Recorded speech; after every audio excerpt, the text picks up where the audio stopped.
Alright, this is Operation End Times. I'm your Jedi Warrior for Jesus, Ben Hellestead. This is the Building of the Ark series, part 11, called The Gathering of the Animals. Part of this end time event that keeps getting repeated in the Bible, where the waters meet and the Lord comes down, animals are gathered. They were gathered to the Ark. I'm telling you, they're people, and they're going to be gathered again, both dark and light, and they'll be divided out. The dark on one side, the light on the other side. The waters. I wanted to just keep going. There's so many things to touch on here. But one of the mysteries, right, is in 1 Chronicles 4:22. And you'll find out all these 22 verses always are important. You gotta take special note.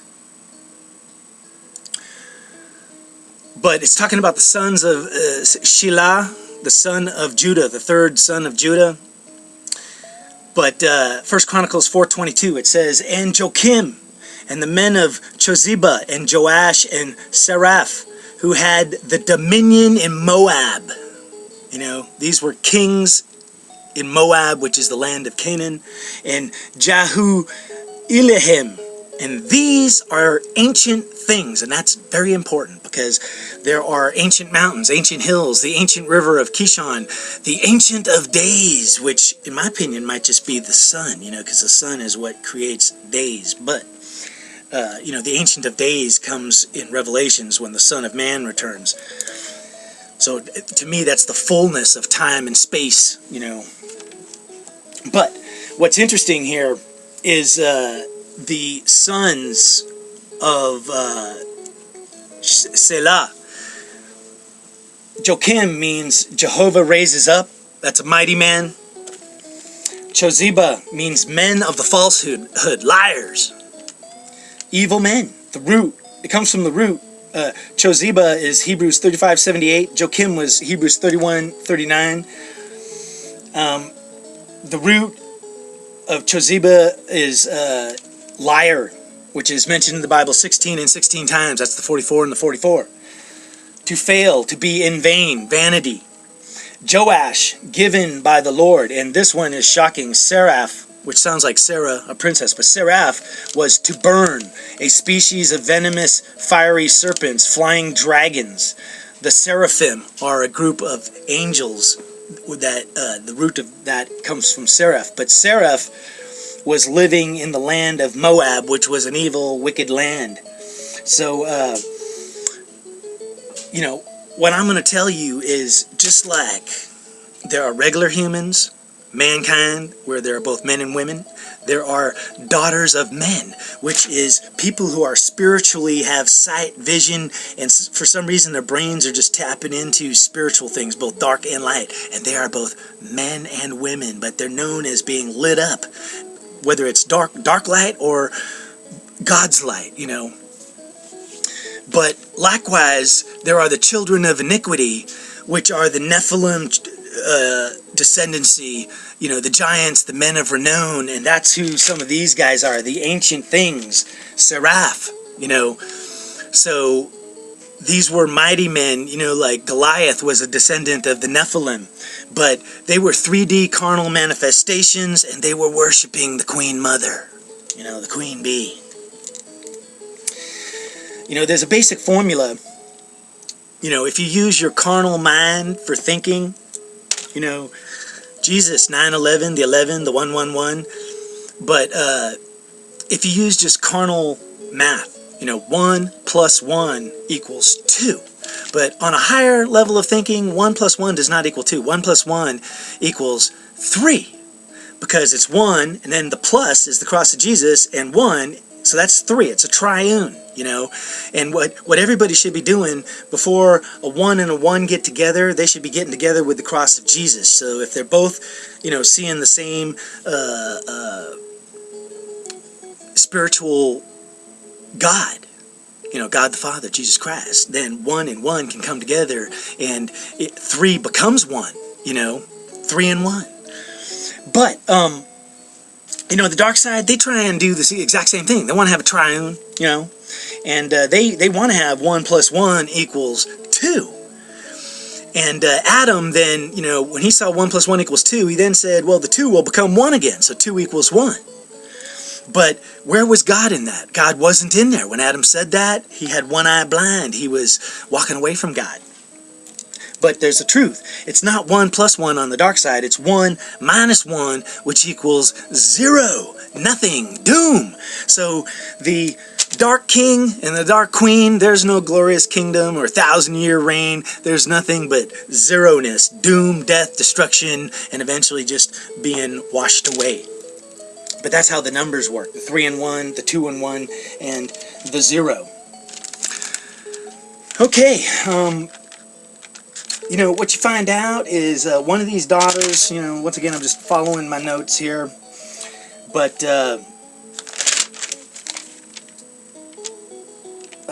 one of these daughters is in Judges 5:20. There's this war in heaven, which is exactly what's happening in Revelations, as the king of Canaan is battling Deborah and Barak. But they mention Bithya. The root is 1323. The daughters, the apple. But Bithya is listed as a daughter of the Pharaoh. So once again, she was one of these queen bee princesses.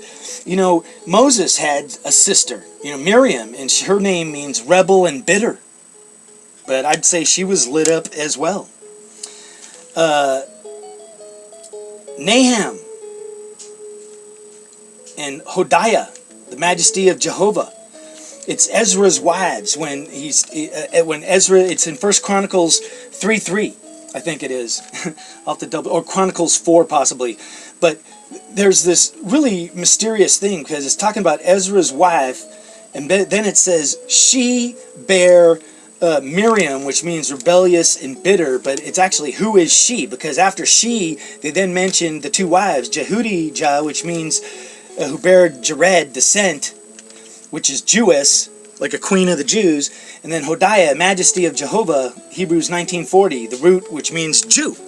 So Ezra's wives were the queen bees of the possible false or real house of Israel, depending on how you're looking at it. But Naaman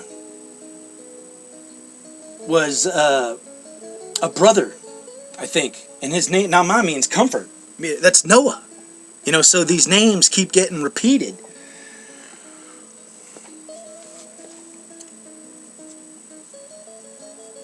So anyway,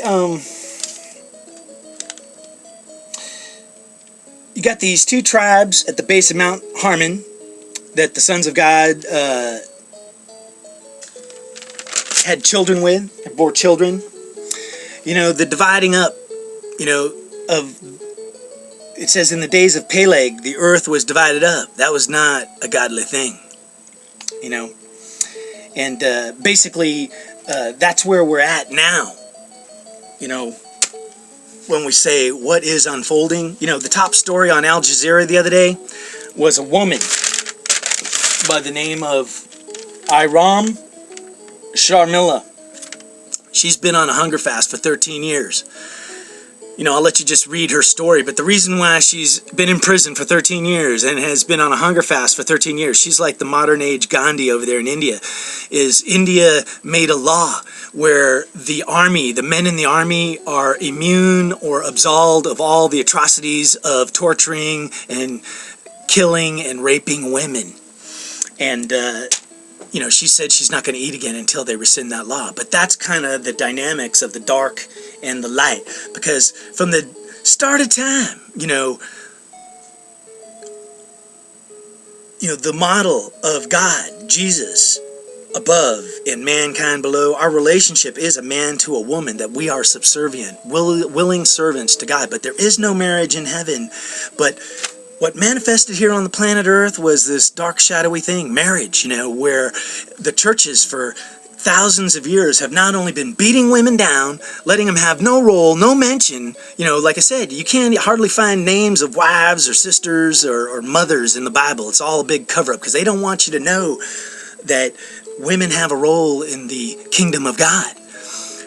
But, you know, the marriage, the lording over, from Adam lording to all the men to brothers and sisters to this day that think that that's how a normal relationship should be, that the man is the Lord, where it is not so. On the earthly plane, God lets us get married because we die, so he lets us have children, but our relationship should be of mutual respect and love, not where the mankind is stepping on the womankind, you know. And that's what's unfolding here too. That's part of what's going to be set right in the next cycle, the next event. And what makes this next event different from all the cycles? Because we've been looking at all of them trying to get the fullness of understanding. And it's as simple as this. The difference is the singularity. You know, in the synchronicity of the ages, the singularity, the X factor, was Jesus Christ. Everybody expected him to bend the heavens, because when Satan comes to earth, he comes in power and might and scaring the shit out of everybody. Jesus came in a manger.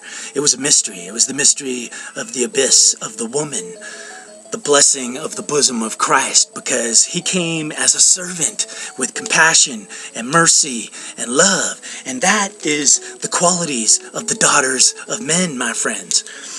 And, you know, that's the singularity that once again is going to come into play. Just like Jael is the one that drove the spike through the dark general's temples. You know, it is the daughters of men. And you know what? I'm going to say this right now, right here. I'm a daughter of man because I've let my male ego go. And I'm trying to be the new man, which is a man that can walk in compassion and love and mercy like Jesus Christ did. That's why Jesus didn't get married, you know.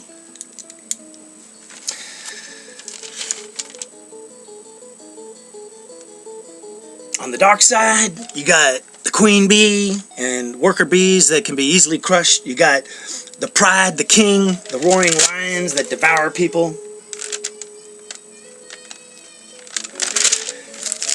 The fullness of the ages is coming to bear upon us, my friends. Just like Christ was born of a virgin. You know, one way or another. You know, what is stepping forth here, my friends, is that women around the world are going to come out of bondage, man. The rings, the belt of Orion is going to be loosed. And you know what? There's going to be an amazing event, and that's the ark in and of itself, you know. And it's the house that we build. Whose house are you in? Whose ark are you on board? The ark gets sealed. People are sealed out and are sealed in. You know, don't be sealed out. Get sealed in. Know where you stand. Know what your high tower of power is. Who built the foundation? You know, the cities of man's hands, built by man, are going to be washed away. You know, you need a city that has a firm foundation. And the city starts within you. You know, letting God grow from within you. That is the mystery. From within, the abyss, the darkness within. The spirit is lit and grows.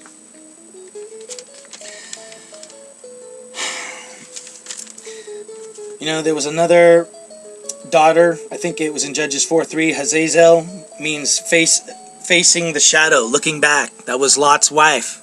You know, whether you're a man or a woman, you know, you don't want to be looking back. You know, two men are in the field, one is taken. Two men are on the rooftop, one is taken. The other one goes back down to the house, you know. Don't be looking at the shadow. Don't even have one eye looking at the shadow.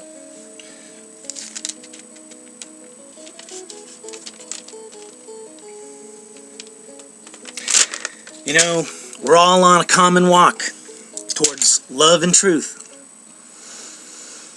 If you're sitting here telling people to be scared shitless and that horrible things are coming, then you're not on that walk. You got a little bit of a shadow going, you know.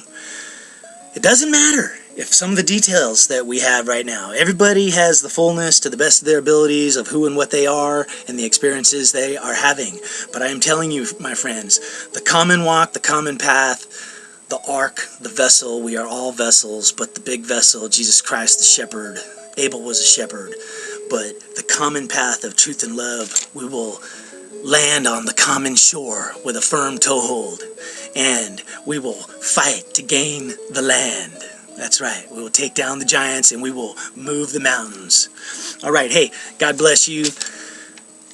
This has been the Building the Ark series. I'm your Jedi Warrior for Jesus, Ben Hellestead. God bless you all. We'll see what is coming next, my friends. Stay tuned. We are living in the most amazing times.